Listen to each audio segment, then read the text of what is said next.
Hello, today I'm in Dodge Caliber. In this video I'll show you how to find compass.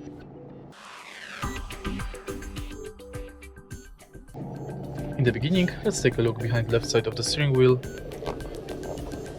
As you can see, this S right here, it means that we are heading south. Let me change position of the car.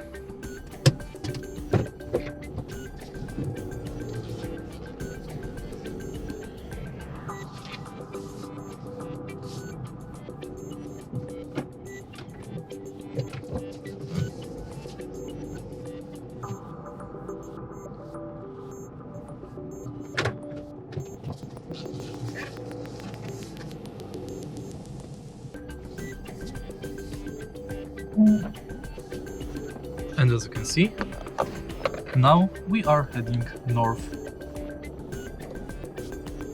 And that's it. If you find this video helpful, please leave like, comment and subscribe.